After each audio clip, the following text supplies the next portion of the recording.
YouTube நேயர்களே, இன்னைக்கு நம்ம பார்க்க போகிற டாபிக் என்னன்னு கேட்டிங்கன்னா, கடன் பிரச்சனையில் மிரட்டி கையெழுத்து வாங்கினா நம்ம என்ன செய்யணும், அதை பற்றி நம்ம இந்த வீடியோவில் பார்க்க போகிறோம்.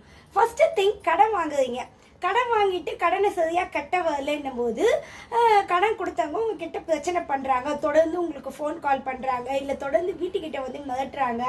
அதையும் மீறி ஒரு கட்டத்தில் வந்து மிரட்டி கையெழுத்து, நீங்கள் வந்து ஒரு 2 lakhs ஃபார் எக்ஸாம்பிள் வாங்கியிருக்கீங்கன்னா ஒரு 5 லட்சம் அப்படின்னு சொல்லி எழுதி வாங்குறாங்க வட்டிலாம் சேர்த்து அப்படின்னா, இல்லை வேறு வித்து பத்திரத்தில் கையெழுத்து வாங்கினாலோ இல்லை ஒயிட் பேப்பரில் கையெழுத்து வாங்கினாலோ நீங்கள் என்ன பண்ணுறதுன்னு கேட்டிங்கன்னா, அப்போது ரொம்ப உங்களை கட்டாயப்படுத்தி உங்களை வந்து மிரட்டி கையெழுத்து வாங்கிட்டாங்கன்னா, வாங்கிட்டு போன உடனே நீங்க பக்கத்தில் உங்களுக்கு நியர்பையாக இருக்க ஒரு போலீஸ் ஸ்டேஷனில் போய் முதல்ல இந்த கம்ப்ளைண்ட்டை கொடுத்துடணும். என்னை வந்து மிரட்டி என்கிட்ட வந்து எழுதி வாங்கினா, இல்லை மிரட்டி கையெழுத்து வாங்கினாங்க, ஸ்டேம்ப் பேப்பரில் வாங்கினாலும் சரி, ஒயிட் பேப்பரில் வாங்கினாலும் சரி, எதில் வாங்கினாலும் அதை போய் போலீஸ் ஸ்டேஷனில் ஒரு ரிட்டன் கம்ப்ளைண்ட்டாக கொடுத்துடணும்.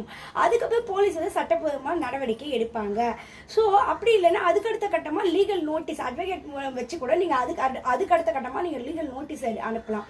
ஸோ எஸ்பி, டிஎஸ்பி, கமிஷனருக்கு கூட நீங்கள் வந்து ஒரு லெட்டரை வந்து ஃபார்வர்ட் பண்ணலாம். ஸோ அப்படி வந்து உங்களுக்கு மிரட்டி கையெழுத்து வாங்கினா நீங்கள் செய்ய வேண்டிய விஷயங்கள் இதெல்லாம் தான் நீங்கள் செய்யணும்.